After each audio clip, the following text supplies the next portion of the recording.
Are you ready to rewind? Take a nostalgia-filled ride back to a simpler time. It's Acid Wash Memories, a retro pop culture celebration. And now your hosts, Joe Murata and Michael Quinn. Hello, everyone, and welcome to episode number 76 of Acid Wash Memories, a retro pop culture celebration.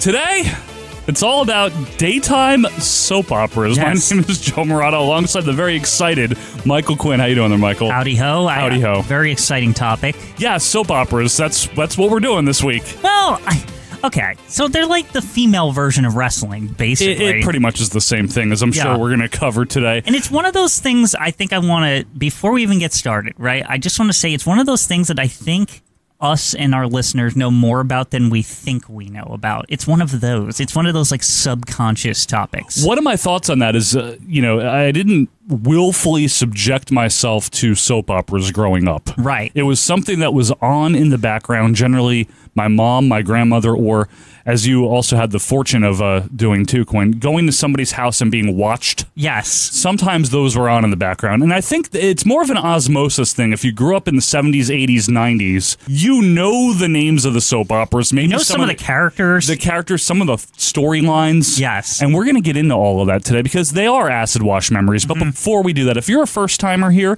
and you're not at all interested in soap operas, I do have good news. There are 75 other episodes available where, Michael Quinn? In the archives. In the archives, so there's bound to be something you like in there. But the days of our lives are here to discuss soap operas for the next hour and change.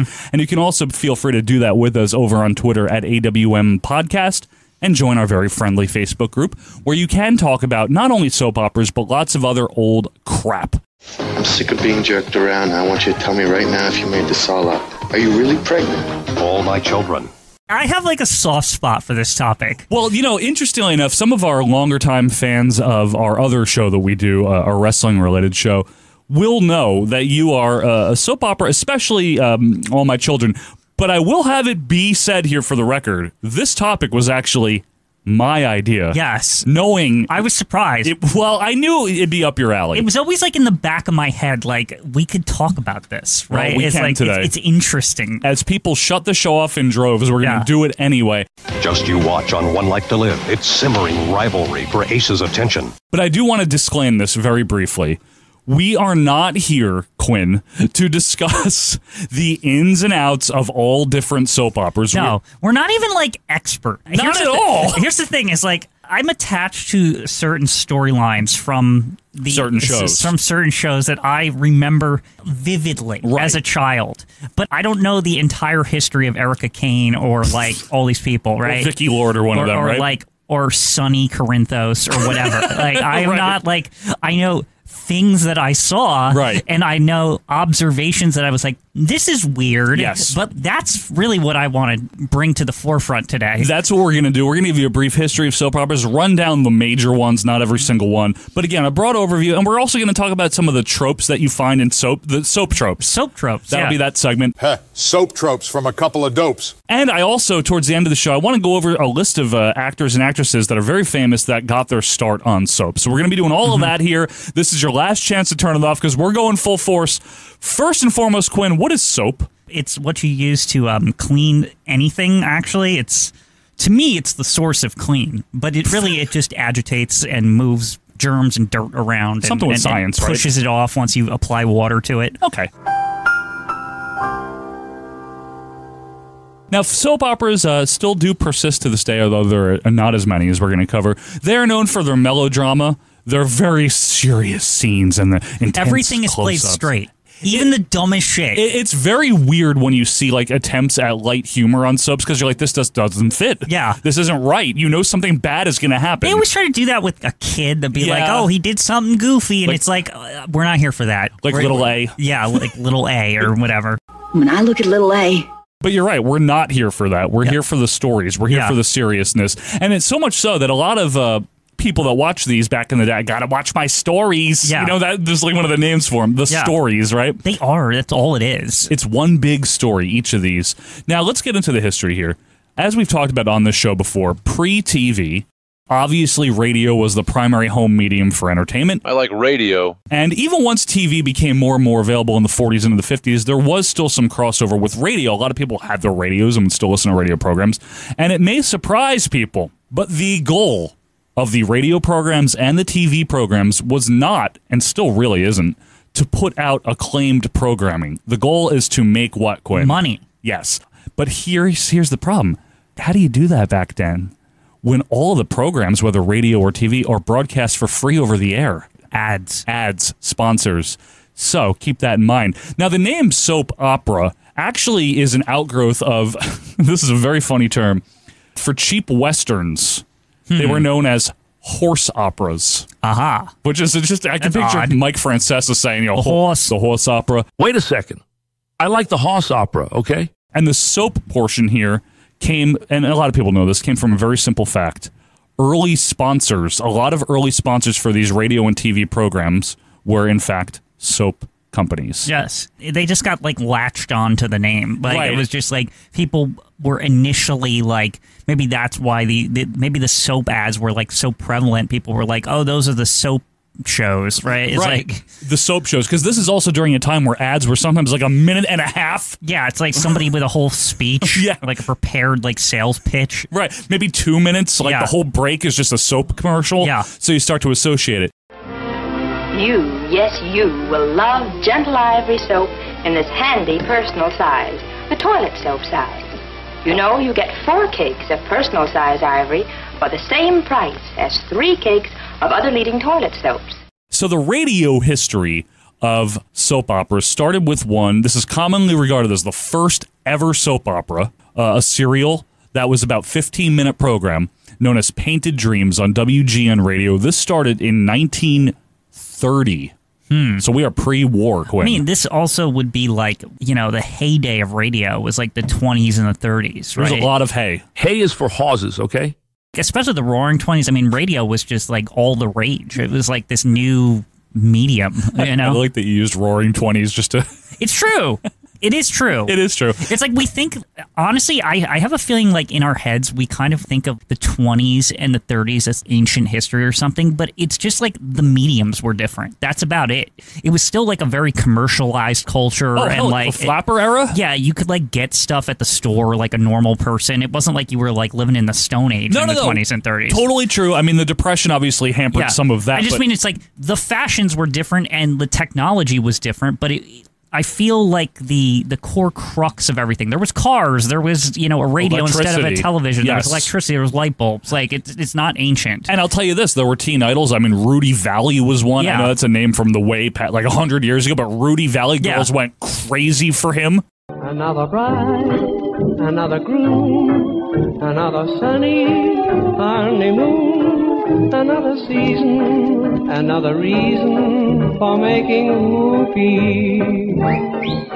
It had its own culture, basically. It had its own culture. Yeah. And one of the things that you would find on there were serial dramas. And this is Painted Dreams, regarded as the first real soap opera. It was created by a lady named Irma Phillips. I want you to remember her name. And it was based on the Phillips family, an Irish-American widow mother and her unmarried daughter. And it ran for 13 years. Yeah. It was on for a long very time. At the time Irish-American, it was an era of a lot of immigrants. Yes. At least in the previous decade, in the 1910s, 1900s, a lot of people came over to this country from Ireland. Yeah, remember Ellis Island? Yeah. That was a place where people, they walked through. But by the 20s, people were settling in. Yeah, they were settled by then. Yeah. There was also another one that started in 1930 on WGN, and then the NBC radio network known as Clara, Lou, and M, which became a weekly daytime serial radio program in 1932. Oh, my favorite cereal is Cinnamon Toast Crunch. And there were others. I'm just going to name drop them because they're funny. Mert and Marge, Betty and Bob. All these sound like those times. Yes. Everything's this little catchy,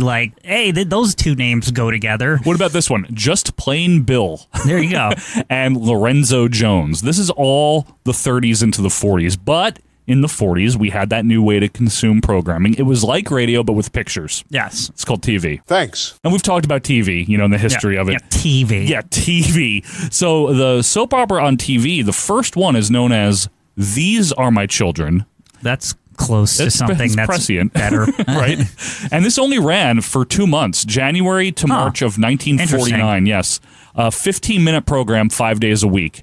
Now, the climate of TV in the late 40s into the 50s was a wide open landscape, right, Quinn? Like anything that was on it would get attention because it was so new, so novel. There wasn't much on it, so if you had a thing on it, it was like, whoa, right? So let's remember the other thing that. is, by the way, have you noticed the carryover of the time frames, like how on radio everything's 15 minutes, not 30, but on TV, like in the early days, it's still 15. That's like correct. They haven't like adjusted yet. It's like, oh, people just expect it to be 15, right? Yep, and can you take a guess why they started making programs longer? To fill air, obviously. To fill the air, exactly. Yeah. And when you have a popular program that is 30 instead of 15, you can now run more ads. Yeah. And then eventually you get to an hour. I can see why radio was probably 15 because it was probably like jam-packed because it was like the only... There's shit to do. It's also the only one and it's now established. It's like we have like way too much shit on this, right? And on radio you got to do news, you got to do traffic, you got to do weather, you got to do things. You got to keep moving, right? Right. And we've talked about, jokingly, but it is true. Back in the day, TV just used to shut down at night because there wasn't enough programs. Exactly. So that's the era kind of like we're in. early cable. Except kind of like early cable. It always starts out this way. There's no content. I assume also early radio probably didn't have much content either. They probably went dark, I'm assuming, at a certain time. One thing also to keep in mind about a lot of these early soap operas is that they were broadcast live. We'll do it live! That was the easiest way to do it. Right. Because film, very expensive relative, right? And videotape was still very primitive in the late 40s. It's also the same, again, I like to think that these are all the same radio mindset also, is that like everything is live on radio. Like, recording mediums just weren't there yet. They weren't. I mean, we've talked about the history of videotape. It was a big pain in the expensive ass but it around didn't that also, time. like, wasn't there some weird limitation, like, for example, with radio, like, there was no means to pipe in the output from, like, say, a record into the, like, broadcast waves without just putting a mic up to it or, like, some shit like that. Maybe in the early days, like, kind of the kinescope style. There was no, like, radio. direct input yet. It was just never a thought-of application. Until RCA maybe came up with the RCA input. Yeah. So the big three networks, you have the Columbia Broadcasting System, the National Broadcasting System, and the American Broadcasting Company, and Dumont sometimes, but we don't worry about them. We're too short-lived. There's no Dumont canon here. Let's start with some of the major shows. I'm just going to run down some names of the shows, okay? That were on the CBS canon. And then I do want to state for the record that coincidentally, Quinn and I did not know each other when we were kids until we were 13, 14. You and I were both most exposed to and most fond of the ABC canon. Yes. It's just a coincidence. Now, I don't think that's coincidence, though, because if I recall, in the 80s and the 90s, ABC was, like, kind of the leader by then, yes. in soaps. Like, that was one of their main, like, draws. It's like, we have the best soaps. Right? Like, nobody really gave a shit about the CBS and, like, other ones. Those had aged out or whatever. Well, that's exactly... See, when I say the names of some of these shows, you're going to just think, wow, this shit is old. Yeah. Okay, so I'm running down the names. The first one for CBS that was a big major one was Guiding Light. How long is forever? Find out on The Guiding Light. I want to just say this. I'm not watching the soaps today, so I don't know if Guiding Light's still on. Okay, so I'll run it down for you. First of all, it was actually created by Irma Phillips, who was the creator of Painted Dreams, the Makes first sense radio. that there would be carryover by the, hey, we've adapted. Because I feel like the 50s and the 60s, that's when the ones that, like, existed forever were made. Yes. Like, you know what I mean? That's correct. So this actually debuted on radio, Guiding Light did, in 1937, ran on radio until 56, but meanwhile, they started the TV version on CBS in 1952. 52. Okay, that makes sense. That's about the time when you would start to need to fill air with shit. Exactly, right after I Love Lucy, which was on CBS. Ran until 2009. Yep. What a run. I feel like that's a trend we're going to notice with these shows. So the soaps were like Teflon, if you ask me, as far as television is concerned, because they were just like consistent ratings getters, like, and they just kind of just needed to exist.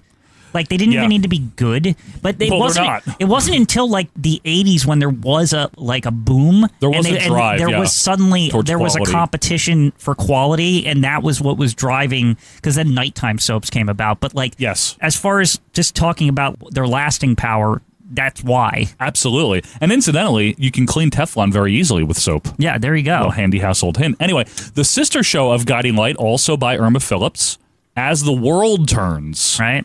Will the DA make a deal with the devil? You got more to lose than me. Danger rules the day as the world turns. 1956 to 2010 on CBS.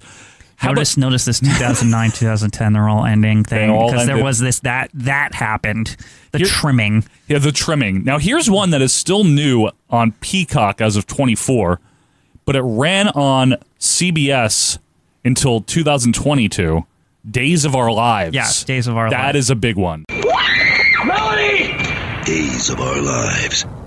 One of the ones that is still on regular terrestrial CBS, and this is one that I remember at the babysitter's house that I had to go to when I was watching. They were CBS canon, and I didn't like that. I'm no CBS soap person, not me. But these next two were very prominent in my mind at the time, and they still are.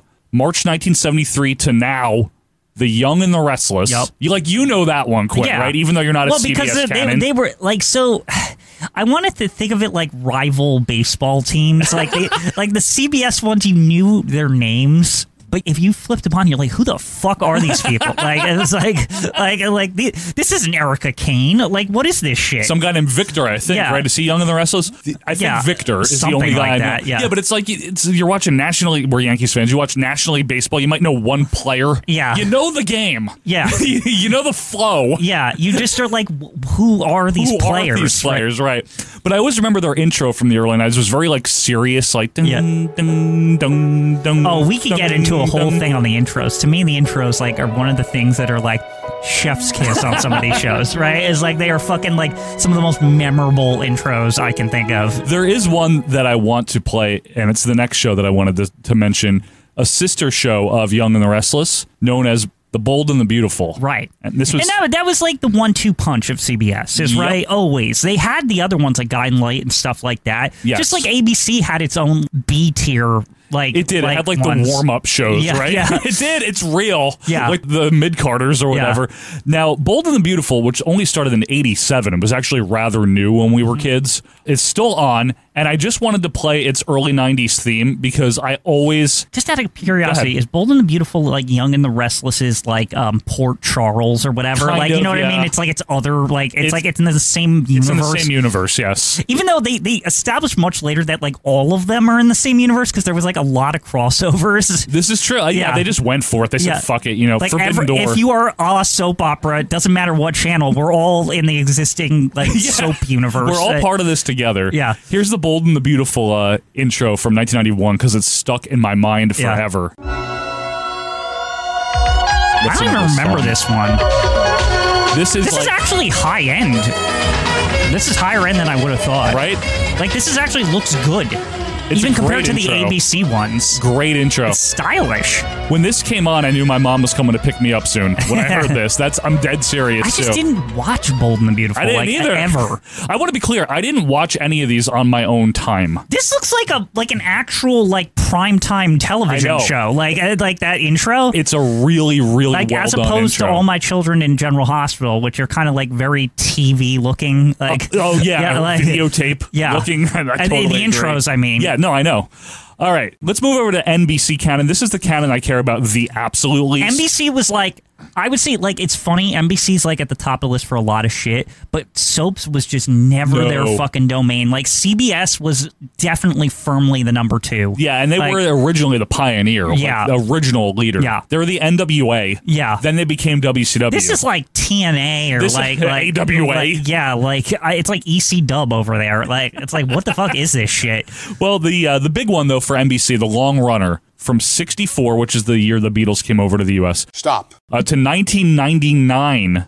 So that's a good run, 35 years. Mm-hmm. Also by Irma Phillips again, the same lady that did the 2 on CBS. Well, there's another name in this that I'm sure we'll get into, who's the Irma Phillips competitor. Yeah, on ABC. Yeah. This is Another World. The truth is out. After the way she treated you. You mean that she slept with Evan? Yes. I don't want your pity. No, the sparks are going to fly on Another World. I've heard of it, never watched it. Never watched it because it was like, again, this is not my canon. Like, I definitely saw Bold and the Beautiful, or like I say I didn't, but I saw it. Osmosis, right? Yeah. Now, the one that was very notable on NBC, and it's not for a good reason, in my opinion. It started in 1999. Yes. And it ended in 2007. And I would say that this is like a response to, there was a weird period in the late 90s. I think a lot of kids were getting home from school and like bumping into these shows. Yes. Because they were on at like a time not the other soaps were usually on at like 1 or 2 or something like that. But then the soaps that were on at like 3 or 4, there was this period of time where a younger audience was starting to like bump into these shows, right? Yes. And this show, I feel, is like an absolute fucking response to that, right? It definitely is catering to a different audience than the rest of the soaps. This show is known as Passions. Yes, Passions, the supernatural soap. Just when they thought it was safe. What is that? What was that? A tsunami strikes with a new vengeance. What? The Passions Disaster. NBC Daytime. This is there's like midgets and like all this weird shit and like vampires and stuff. There's like ghouls. Yeah. There's like, magic. What I love about Passions in the episodes that I saw is that it was always played 100% straight. Completely. Like it's like the Buffy the Vampire Slayer of fucking like soap operas. I think that's right though. Yeah. I think they were going for that, or Angel, or one of those shows. Now, in a weird way, I respect the like gumption of like trying to like turn the soap on its head. Because it's kind of like in the late 90s, it was almost like we kind of briefly mentioned, but in the 80s and the 90s, the soaps had like a resurgence. They were huge. They were big again, into right? the 90s. And so being experimental, I feel like soaps could afford to do it. And I almost like hats off to Passions for like giving it an attempt. Right? It's like I always like have a very weird respect for this show. Hey man, it had an 8-year run. When Teresa discovers Juanita's true identity, This is where you die. will it cost her life? I have survived being shot, attacked by sharks, even death by lethal injection. It is over for you, Teresa. So we talked about the CBS canon. We talked about the NBC canon. Now, ABC, I need to mention this here. You know how we talked about The Young and the Restless, which started in the 70s, and Bold and the Beautiful, which started in the 80s. The thing that those shows were known for was they were very contemporary for their time. Yeah. And they featured young, attractive, wealthy people. But where all of that kicked off and what those CBS shows were a response to was the ABC canon. Now, the first big smasher that they had, still on to this day. It started in 1963. I think we all know the one. Possibly, I would say, the most famous soap opera in the United States. Yes. General Hospital. General Hospital. It's like, it's the premier ABC soap. It is. It is like the one, right? It's had 2 spinoffs. It's not my favorite, but it is the fucking one. It's the one. It was my mom's favorite, so I saw a lot of that. On General Hospital, she lost her memory. Something must have happened there to make you so afraid. Now, Felicia's nightmares lead her and Mac closer to the past. And it's part of this like 60s like new age soap, right? I want to say like exactly. These more like these stories that are more relevant to, I'm not trying to generalize, but like housewives and stuff, right? And of issues of the day, right? Like abortion and like actual like things that people were like dealing with, either they were seeing on the news or like maybe dealing with in real life, right? Affairs, breakups, like that kind of pregnancies, things like that. Yeah. You know what I would liken it to, Quinn, is, do you know how right around the same time in Hollywood there was a new crop of filmmakers? New Hollywood. Stanley Kubrick being one, right? Francis Ford Coppola. Yeah. And a lot of the old tropes, and even the way they did trailers and come in, this trailer. Yeah, right. We went from old Hollywood to new Hollywood. Right, with like Clockwork Orange, all those other movies, Lolita, all these movies from the 60s. This is kind of the soap opera equivalent. General Hospital and another 2 shows that we're going to mention on ABC, they kicked off an era of soaps that then were emulated by CBS. Right, and I would say that these soaps were the trailblazers and what led to, even to this day, the current crop is still like molded after this, right? Absolutely, and GH is still part of the current crop. Yeah. They were big, though. I mean, they had 2 spinoffs. They had a nighttime one. They had Port Charles. Port Charles, which is the town that it takes place in, so they just called the spinoff the name. Port Charles, ABC Daytime. That's one thing we got to mention here as we talk about these soap operas. These are all daytime, from 12:30 or 1 to 4. And that's not to say that there in the 80s we did have the other rash of with Dynasty and Dallas of the primetime soap opera. Primetime soaps. There was even a parody. Falcon's Crest and all this other shit. Right? And there was even a parody series known as Soap. Yes. In the late 70s, early 80s. This is all part of the boom in the 80s. It is. I know we're just shuffling back and forth, it's okay. but it came from like the late 60s, early 70s, got super popular by the 80s. Yep.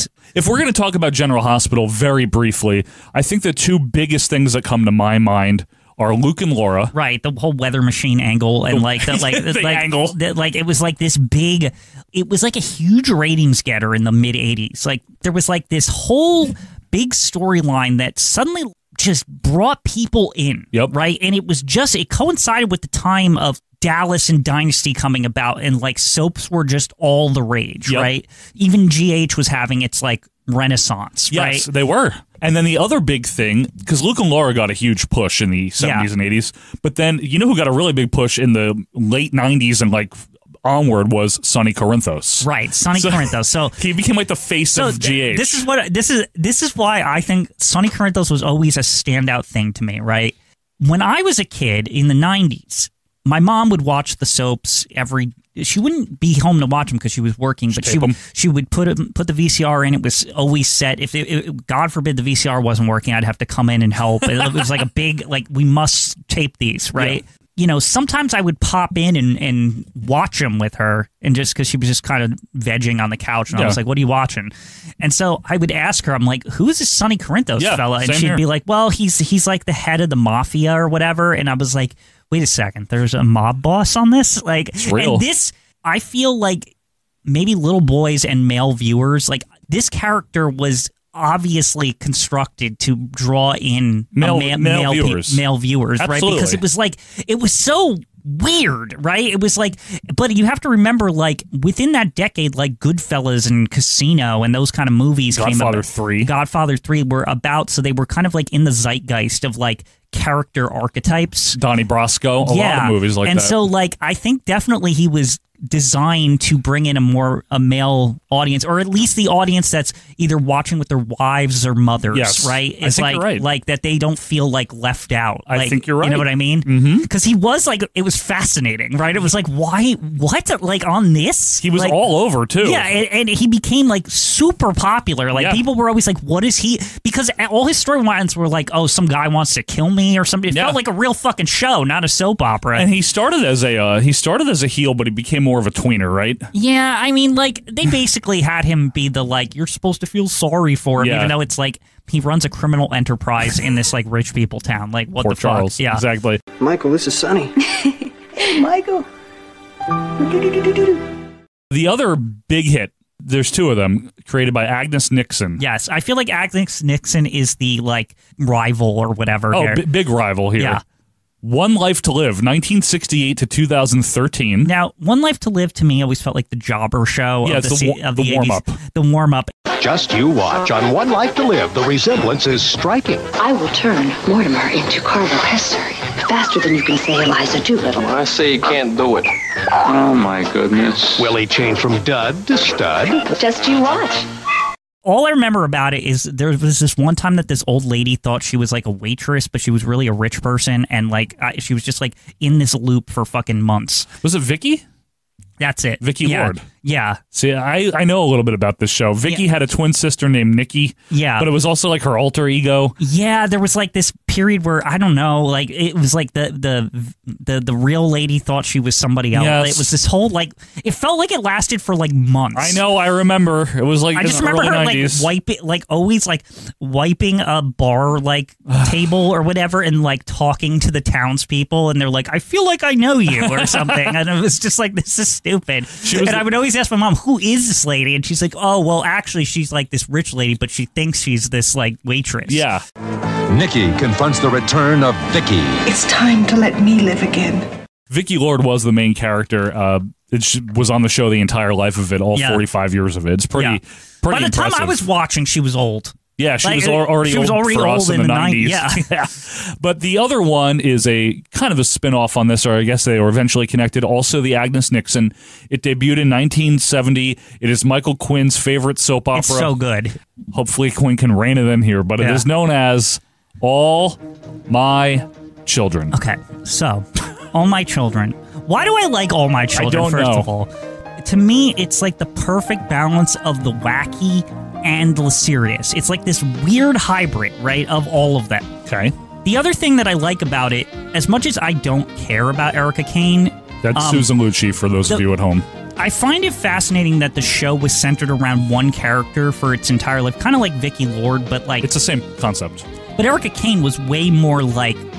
She just seemed like a star, like from like a general actress type of star. Yeah, Susan Lucci was, known for that. Right. It's like what she's known for. And what's interesting about it is when the show started, she was like a teenager or something. She was young. And we went through her whole, like, graduates high school, goes to college, now she has a job, and this and that. And it felt like you were following the lifetime of this person. And I thought that was always, like, an interesting concept. I will never be silenced again. I should have screamed my head off a long time ago. But no, what did I do? I was a lady. I was dignified. I held my head up high. Oh, I gave them stiff upper lip. Well, no more. No more. They have taken everything from me. Everything. My company, my job, my marriage, my little girl.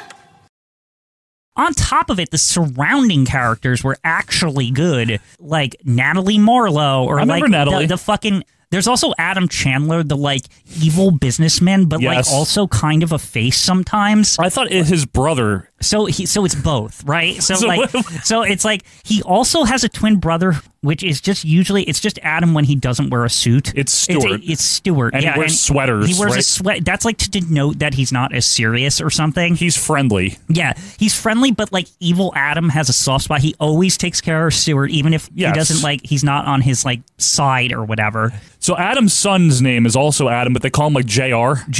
And he became like the late 90s to early 2000s. He became like the lead heel after Adam because Adam Chandler went through this whole thing where like, oh, he's like, first he was like dating Natalie, then he was dating he married Erica, and like it was always these like evil alliances, and he's kind of like he's evil, but he's not. This is the thing I felt like he's a tweener. Yeah, he was like very tweener. He was played, by the way, by Jesse McCartney at one point. Yeah. A musician, Yeah. But now this is why I'm making the joke, Little A.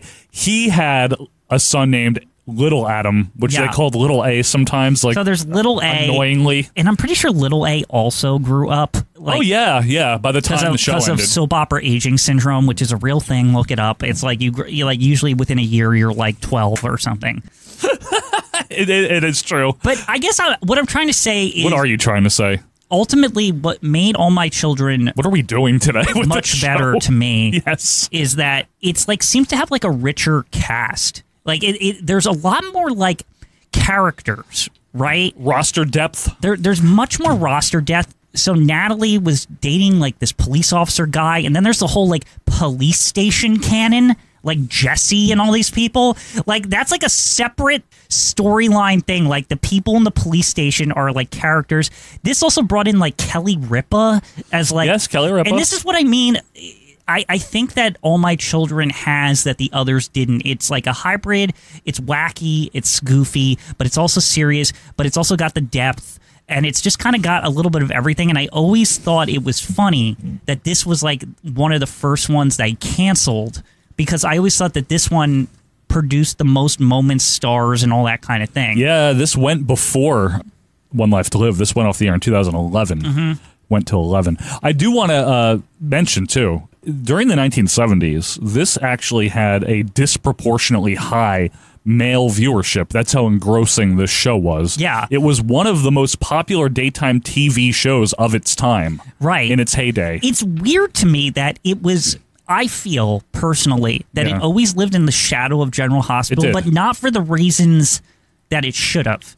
Meaning... that GH was like the one. It's kind of like how in the like Taco Bell episode I was mentioning how there's like a number 1 and 2 on the menu and like a 4 through 6 and like that kind of like ranking. It's like they legacy GH. It's like GH must always survive, but like All My Children has to like fend for itself and like fight for its existence. And in a weird way, it like made All My Children better because it was an underdog. It was an underdog, but it was clearly always like really like going all over the place with its stories. Like it was like fucking trying. Like I'll never forget as a kid. This is my first exposure to this show. Yes. Is so my mom would watch it, and this is like the early 90s, like a very early memory. It's like I looked it up once and I found the episodes on YouTube.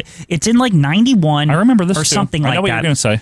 Natalie is caught in a well. Yes. And it's like, it's shot like all murky. Yep. And it's like a very vivid memory of this woman in a well. How were you expecting? Someone knows I'm here. Who? A man. He was here. Coming back. Who? Who are you talking about? He was here. He was. Then he went to get help and he's coming back. And then I am going to be free. And you are going to be finished. And she's put in a well by her twin sister, Janet. Yes, who they would call Janet from another planet. This is all real. These are things said on the show. Who Janet appeared as like this dorky version of just Natalie with like a black wig on or whatever. Yes. And then when she went crazy, she realized, oh, I can put Natalie in the well, change my hair, and then I look like Natalie. Yep, I remember this. And there's this whole like long string of shit where she's like trying to like, she tricks everyone for a couple of months, and then it all gets undone. And the best part is there's this like fucking standoff with guns and stuff, like because I told you about the police station cannon, because Natalie's married to the fucking police station man, and like it's all like there's like a standoff, and like Kelly Ripa's a hostage, and it's amazing. And I was just like, how is this show real? Like, how is this a good show? I actually remember this as well when my mom was watching It's a very like notable storyline, like something that like you don't know why, but it's something you'll never forget for some reason. Like, if you really think about it, folks, we're two guys here in our late 30s. We really shouldn't be familiar with early 90s soap storylines. But it just burned in, man. I would gather that there's many other males that grew up in this time know exactly what we're freaking talking about. Absolutely. It was crazy. Like this shit was something your mom was watching as a soap, and you would peek in and you'd be like, why is this compelling? Yeah. Like, she was eventually found in the well also by like Victor remember. or whoever, this guy that also owns some like side mansion thing like in the town that we never even knew about, that might be a vampire. I'm not sure. Like, whatever. Wagner, what's his name? I thought his name was Victor Von something. I know who you mean. He was like some European aristocrat. You're like, what the fuck is this show? Like, folks, what we're going to want to do is hear any soap storylines that you remember, whether you wanted to or not growing up. We're going to go to breakdown, but on the other side of this break, we've got to talk a little bit about the tropes and the characteristics of soaps in general, and also I want to talk about some people that got their start there. All of that is coming up on the other side of this break when more of this very odd episode of Acid Wash Memories returns.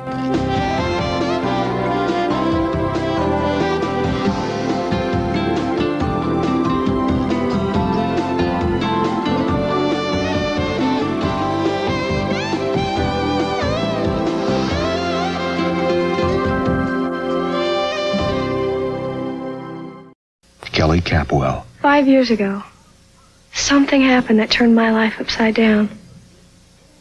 Now, after I finally put all the pieces together, why did he have to come back? Santa Barbara. The daytime saga premieres Monday. See it from the beginning. I would dearly love to settle down and make a life that's lasting. Please don't give up. I won't give up. Would you marry me again, knowing what you know? I got the man of my dreams, and we're still together.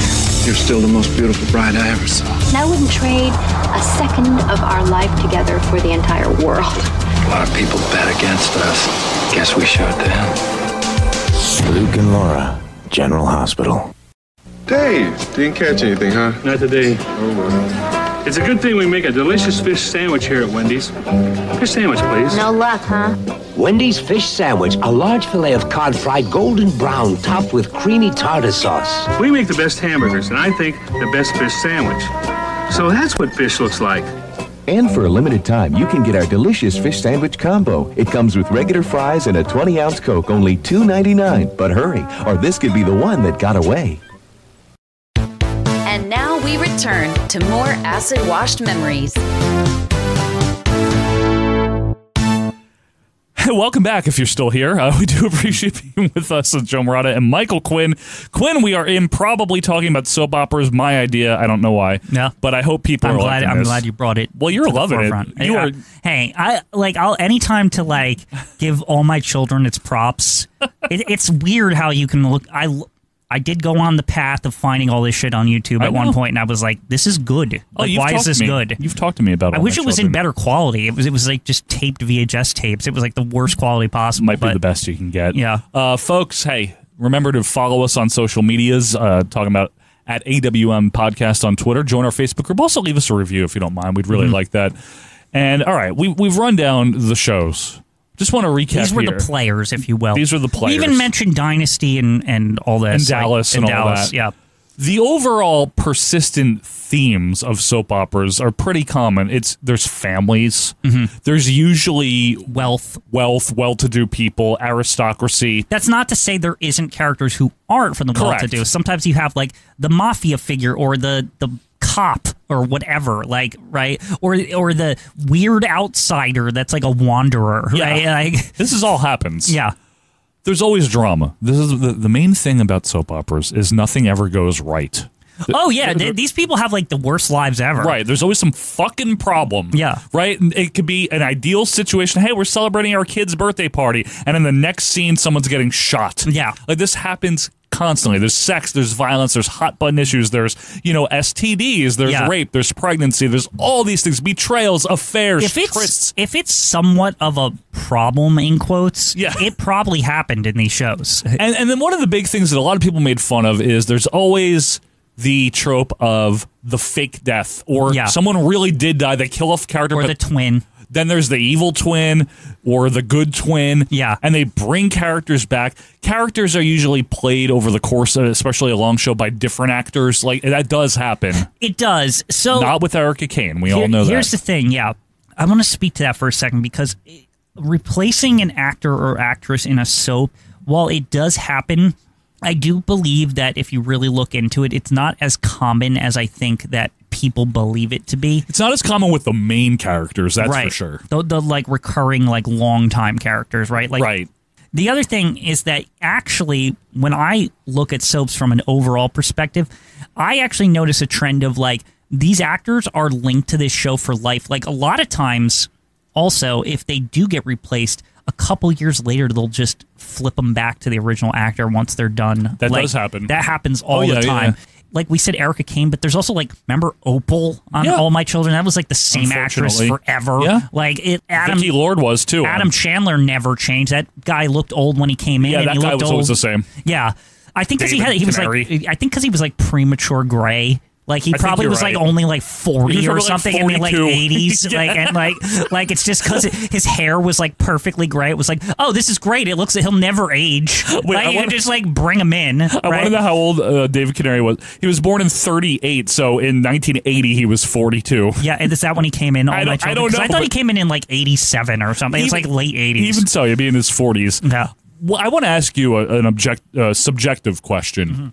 What do you think of the acting on soap operas? Oh, so to me, actually, it's like high school play. So I noticed there's two things, right? The younger people are awful, but people who like Susan Lucci had been doing it for a long time. She actually could have a serious moment that was actually acted well and not melodramatic. Right? Yeah, same with a Sonny Corinthos. The he's trend a good actor. The trend to me seems to be is if you're on the show for a while, you're probably an actual good actor. Yeah, the only negative is that you get typecast into that. And then, so you get pigeonholed into this show for life. It's your show. On one hand, you always have a gig. On the other hand, you're never going to be bigger than this. This is your gig. Right. And these aren't, again, I want to be clear, they had their periods. As a whole, they're not really in typical American culture, looked upon as good. Right. These programs. But Let's just be clear here. I do think that's also a side effect of two things. A, having to be continuously running 5 days a week.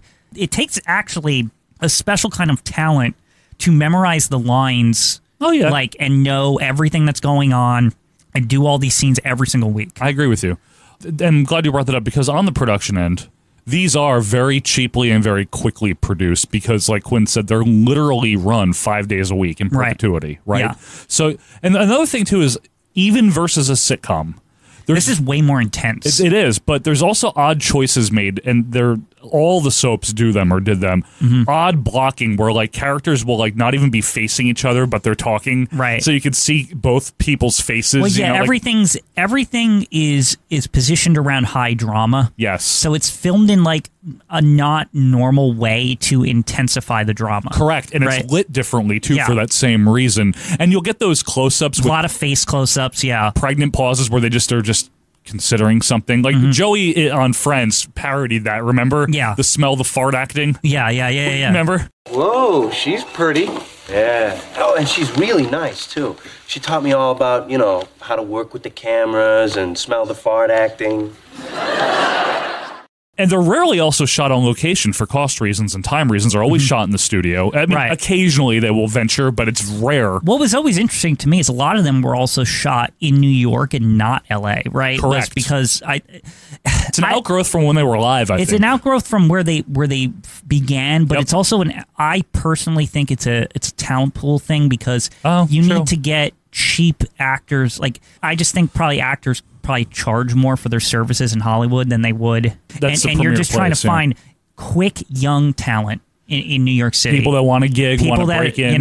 People that are like a waitress or a waiter and like they're just looking for a gig, right? I would wager a lot of these people, I'm just speculating, are chosen based on headshot and not based on acting ability. The other thing I will say is that what's interesting about the soaps, and it's almost a shame that they've been on the decline for a while as far as their... Yeah, that's a shame. No, but I mean from a actor's perspective, they always served as a great, hey, I can get my start with this. Yeah. Right? Which is part of the reason, I'm going to run down that list now, actually, okay? Because that's a good time to talk about because it. They're perfect for that. Because here's the thing, is they test the mettle of the actor because of the 5 days a week thing. Oh, hell yeah. And line reading and all that stuff. Line reading, line memorization, being able to... Work with various people. Being able to be a dramatic actor. Like, you have to be ready for every situation. You have to take in your character. Like, they're actually the perfect test bed is this person good? Fair enough. Like, you know what I mean? Yeah. So I'm going to read off some names for you here and the show they were on. At one point or another, all of these people were characters on soap operas. Elizabeth Banks, All My Children. Yep. Wait. You don't have to go. I got paid this morning. Kelly Ripa, like we mentioned, All My Children. He's not going to do anything. He is gonna kill me. You wait. I hope you don't mind if he ruins your life. How about Marissa Tomei as The World Turns? Yep. My girl Marissa. It says sometimes cars do get stuck in the sand when there's a high tide. Oh, you're kidding. Maybe we'll have to dig some guy's Jaguar out and he'll take us for a night on the town. Lawrence Fishburne, One Life to Live. That's great. Lawrence Fishburne's like a fucking classic. Right. Like, that's like a super high-end actor. Absolutely. Right? Julianne Moore as The World Turns. Another high-end. Sarah Michelle Gellar, All My Children.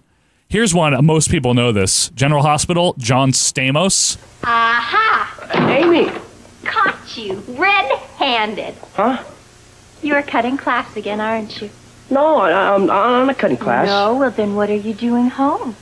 Well, what are you doing home? Lori Loughlin, Edge of Night. There you go. Mark Hamill, General Hospital. That's funny. Demi Moore, General Hospital. I'm Jackie Thompson. I hope I haven't come at a bad time. Oh, no, of course not. Please come in. Wow, lovely little abode you have here. Hayden Panettiere, One Life to Live. She was ABC canon, too, because she moved to Heroes after that, which is an ABC show. She was ABC canon.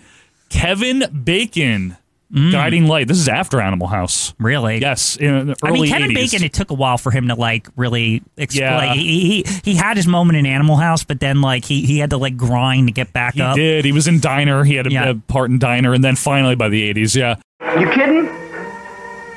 Well, they're all notes here anyway. I knew this wouldn't end up in Lincoln. God, I just knew it. David Hasselhoff, Young and the Restless. Of course. Went on to Baywatch. Yeah. Tom Selleck, Young and the Restless. Does that surprise you? I mean, Tom Selleck's, that guy could get paid, man. Yeah. Here's one that I couldn't believe this one. This is in the early days of One Life to Live, but Tommy Lee Jones. Again, like I said, it tests your mettle. It's no wonder that like the people that would eventually go make big money and were like good actors. Yep. I've heard some actors say that if you want to get your start, go to the soaps. Oh yeah, right? Yeah. Is like because that really is like it really is. Are you good or not? And also, it's probably easy to get onto. It's easy to get onto, but it's also hard to maintain. And yeah, do. absolutely. Like, what a schedule. Speaking of Goodfellas earlier, Ray Liotta was on Another World. Again, not a surprise though. Right. You're starting. Are you seeing the trend? It's like a higher caliber of actor starts here. A lot of A-listers. It's here. really paying your dues. Meg Ryan as the world turns. Yep. And finally, we'll just randomly end with Kristen Davis was on General Hospital, Sex and the City herself. Again, makes sense. So a lot of people have talked about the soap opera look. There's two reasons for like the way it looks different to like sitcoms. Videotape, yes, and lighting. Those are really the reasons. Yeah, but it had like it looked like it was like a higher refresh rate or something. Like it was like filmed at like 60 hertz or something. I don't know. Yeah, I don't know how they pull it off. I think it's just something to do with the lighting. It actually like I feel like that was only like a 70s and early 80s thing because if you look back at the footage. By the late 80s, it already just looks like every other TV show. Like, I think it's like an old trope. Because if you watch soap today, it absolutely doesn't have the soap opera effect at all. It just looks like any other fucking thing on TV. Oh, yeah, definitely. Yeah. I do want to say this, too. You know, we were talking early about how this is like wrestling. It really is. You've said before, and I can't remember where. I don't know if it was on the wrestling episode of this program or maybe on our wrestling show, but it's rare because wrestling is one of the few things where the storyline starts and it just keeps going. Right. And soaps are the same. Right. So soaps and wrestling live in a special place where they're the only shows with a continuous storyline from like the first episode to now. Now, wrestling has one unique thing is that it's in real time. And what I mean by that is when you're watching it, you're watching, you know, them perform the wrestling live and the skits and everything and the storylines all live in real time. And also the show treats the time when the show is off, that like time is passing to the Thursday show or whenever the next show is, right? Yeah. It's like the characters acknowledge that a couple of days have passed, right? Or a week or whatever. Or the announcers or whatever, right? Now, soaps, on the other hand, they're a little different. Yes. They're the same in that the overall from the first episode ever to now are all connected, right? Like they have that. However, they have a weird like way that they do time that's confusing sometimes. Yes, and it's unique to United States soap operas. Right. So, for example, one week, maybe on the Monday episode, a character will have a discussion with another character. Say they're in the process of breaking up or something, Sure. right? It's like how you would have that argument with your significant other before a breakup, right? Mm-hmm. But for whatever fucking reason, these two characters will have this argument the whole week. But it will be as if it was like all in the same night. Yes. Right? But the other characters in the meantime that they're clipping to, they're experiencing like multiple days as the week goes by. And it's like, what? It's like, weird. And then by the time the characters that were in that like time bubble come out of it, like maybe the following week, they're back caught up with everybody else. It is weird. It's almost like you have a starting point and an ending point, and then everyone goes at their own pace, but they do all end up at the same place, right? To advance the time. It's almost like I think me saying time bubble, I think that's the best way to describe it, is that certain characters will be contained in a time bubble temporarily, and then they'll catch back up with the general, like everybody else, Yes, like after they're out of it. This is real, though, and this, again, if you're in the UK, which, by the way, we're not mentioning any UK soaps because I don't know anything about United Kingdom soap operas. They exist, though. Oh, well, I know they exist, and they're probably better than ours here. I don't know, really though. bet they are. I don't think anything's better than All My Children, but that's just me. That's just you. Yeah, but Quinn made a great point there. Conversations are not in real time. It's real to the actors, to the characters. The characters, not even the actors. Yeah, but that's true. You'll have a back and forth that it keeps clipping to because there's so many storylines, right? Right. That it could last the entire week. They're in the same clothes, same position. It's just like we're only seeing what's happening. I mean, even going back to Natalie in the well, like, why not? I don't think, if I recall, that she's in the well as long as the actual storyline ran. Yes, no, exactly. She's not. That it's only like a couple of days or something. But like she was like in this well for like 3 months. Like, but you know what I'm saying? Because they just basically the way it works. The best way I can describe it is if the scene ends with the character saying, "Hey, f*** you," and then it clips to something else. 2 days later, it'll go back to that scene and say, "No, f*** you too." Like they pick it up where it left off. Right. Like, nothing is passed. Yeah. It's until really the weird. characters leave that location or whatever. Leave that scene. Yeah. Resolve that thread. Yeah. It's really, really strange. The other analogs here to wrestling is you have a ton of characters, but you have your main eventers. You have your Erica Kanes, your Vicky Lords. You have the ongoing characters. Right. And you have the incoming, like the high churn characters, the ones that they're only planned to be for like one storyline maybe, Right. and then like if they're good they'll keep them, if not they're out. Like in the WWF, it's like people that are there for a couple years at most, you know what I mean? And then they're mid-carders. But then you have like the big people, like a Hulk Hogan or something, right? But like Erica Kane is like the Hulk Hogan of all my children. She really is. Like she is. And then there's also heel and face turns we kind of talked about earlier. Like characters sometimes start out as heels and they do turn face. Like it does happen. Oh, this happens constantly. I would say that face and heel turns are like possibly more common in a soap opera than they are in wrestling. I think you're right. Like it really just depends on how they want to position the character in that storyline, period, right? Like some of them they go for on long spurts where they're doing dastardly deeds. Like even Erica's been a heel. Oh, Erica's been a heel? Like, you know what I mean? Like this what just... are we talking about This anymore? just always happens, right? It's whatever serves the fucking moment. No, you're right. You're right. Now, it's what is weird that I do notice in All My Children. He loves this. What I notice in All My Children a lot of times is that certain characters have a reputation for being heel, and even when they're face, when they run into certain other characters, they're like, "I'll never trust Adam," even though like I've noticed that Adam like more times than not is a face.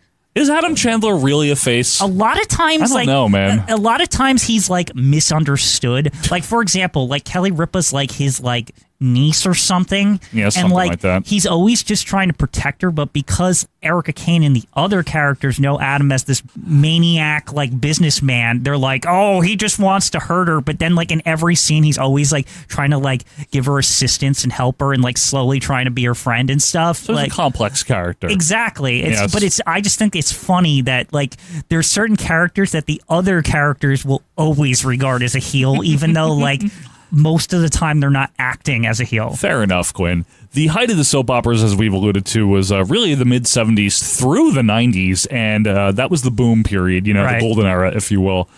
In fact, Quinn, the Daytime Emmys debuted in 1974. Yes, the Daytime Emmys. Largely as a reaction to soap operas. Right. So, do the Daytime Emmys even still exist? I don't think the they Daytime do. Enemies? I'm not really sure. The Daytime Emmys. Do they still exist? I believe the Daytime Emmys still exist, sure. In the 90s especially, these became a big deal. Yes, they did. Which is weird because, like you said, they were primarily focused on soap operas. They might as well call them the Soap Opera Awards. Well, yeah, and they were their own award, soapy and all that. Yeah. But essentially, like, Best Actor or Actress was Best Actor or Actress in a soap opera. It wasn't really Best Actor. What else was there? Right, exactly. Judge Wapner ain't winning the Emmy, or, no offense, but he's not.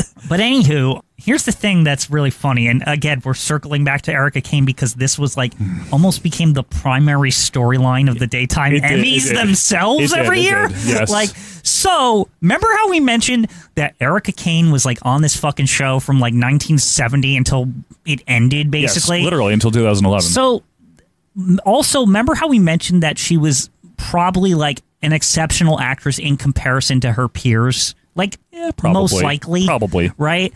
And maybe her stories were not as compelling certain years as compared to other years, right? But the point is that she was consistently around and she was consistently, like, pretty good in quotes, yes, right? She's a fine actress. But this thing developed for like, what was it, like 10 years where she could 18 years. 18 years where for some reason nobody would like give her the Best Actress award for some fucking reason. She was nominated 18 years. And I would say almost like how like you know in wrestling where like there was a certain point when they started mentioning the Undertaker streak. There was a certain point, and I want to say it was around like 91 or 2 or something, where they started mentioning this. Wasn't like 90? Oh, you mean All My Children? They started mentioning this Susan Lucci losing streak. It was in the 90s, yeah. And every single daytime Emmys every year, will this be the year for Susan Lucci? Will she win? This was like an ongoing thing for like 8-ish years or something. And finally, in what was this, 99 or something like that? Yep. Finally, she won, and it was like an event. The streak is over, Susan Lucci!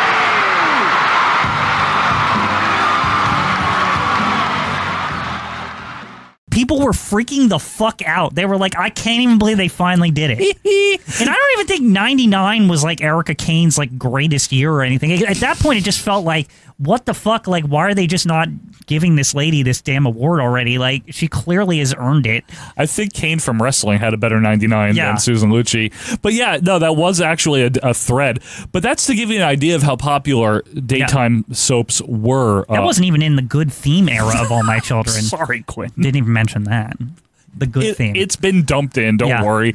Now, you might recall, if you were a kid, Quinn was, go to the grocery store as a young lad, right? Oh, yeah, this. Checkout aisle? Yes. In addition to your regular tabloids. So, again, if you're a wrestling fan, right, let's break this down, right? Yep, go ahead. You've probably heard of the Dave Meltzer Wrestling Observer newsletter that gives you, like, the behind-the-scenes dirt of wrestling, correct? Hi. My name is, that's me that they're talking about. Well, because actually I don't like the name Dirt. Because I'm really trying to give information on the my bookshelf fell over.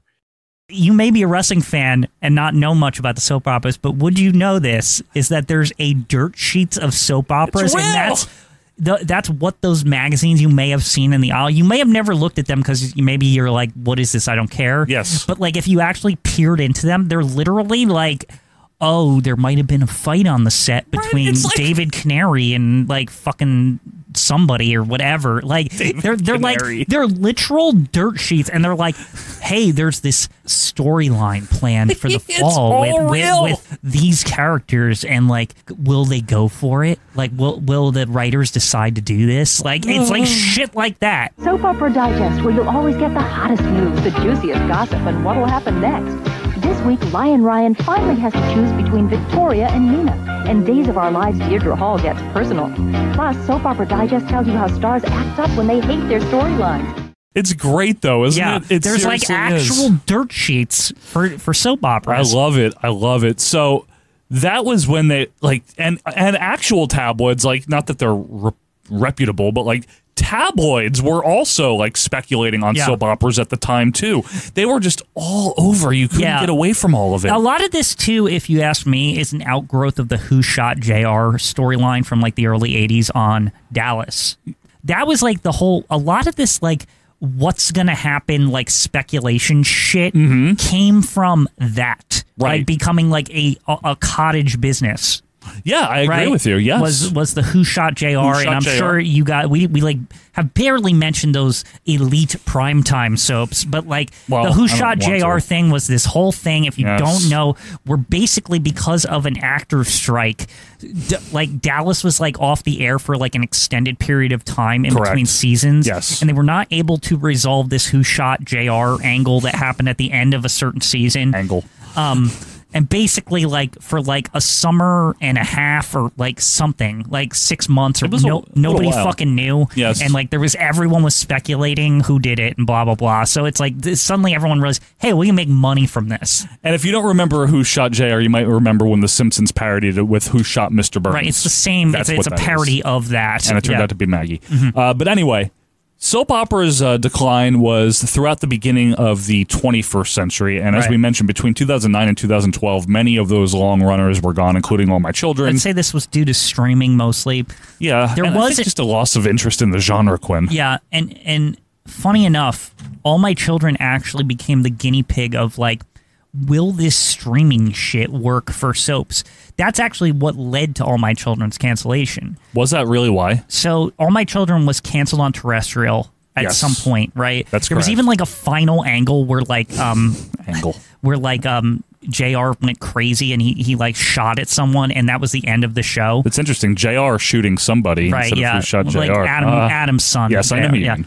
Okay, right. So it went off, and then they actually moved a couple of months later All My Children to an early streaming service, one that didn't succeed. Did they really? I didn't know that. Yes, and it was on for, I want to say 10, 15, something like that episodes or something. Really? It didn't work. And then that was like the final, All My Children is gone now. Really? Yes. I actually did not know that. But as you can see over time, they figured out better ways to do that. But the point is the streaming services was what led to All My Children's being canceled. They tried to move it to streaming, and it didn't work. Yeah, I mean, all the big ones were canceled around by 2012, 13. And today, only 4 remain on television, and those are General Hospital, Days of Our Lives. Yep. Notice each network kept one. Young and the Restless, and CBS also kept Bold and the Beautiful. Yeah, CBS was the only one that was surprisingly didn't get rid of both. Yeah, they kept both. Yeah. Do you think that that's enough? Yeah, that's like 4. That's fine, right? Do we need more? We're not in the height of this anymore. Does it matter? We needed more when we were in the height. Like the 80s and 90s, there was demand. Yeah. And like there was absolutely demand. There's a ton that we didn't even mention. Yeah. Like, if you didn't live through this, it was like a weird craze, like how well rated these shows were. And I think even, and this is again me speculating, I think even a show like 90210. Oh yeah, it definitely contributed. That was like another outgrowth. Was a reaction, right? Yeah, I think so. I always did. There was all those like soaps, if you will, that were on at night were just. It was all just really taking advantage of like what the daily soaps were doing, and bringing it to a bigger audience. Right. Absolutely.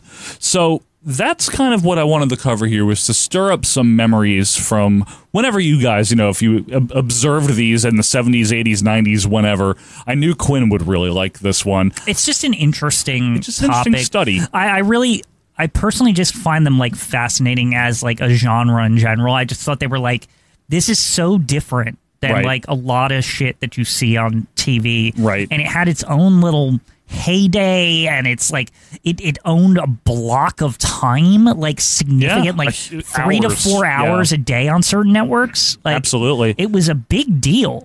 No, I mean, these were catchy, they were engaging, they were corny, they were silly, they were dramatic. But I would say, Quinn, that they certainly were an acid wash memory.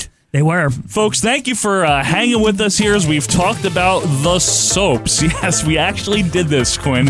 We will be back next week, don't worry, with something completely, absolutely different. But I'm glad Quinn got to pontificate about Erica Kane. It's important. Makes everyone happy. Thank you guys. Natalie in the Well. Yeah, Natalie in the Well.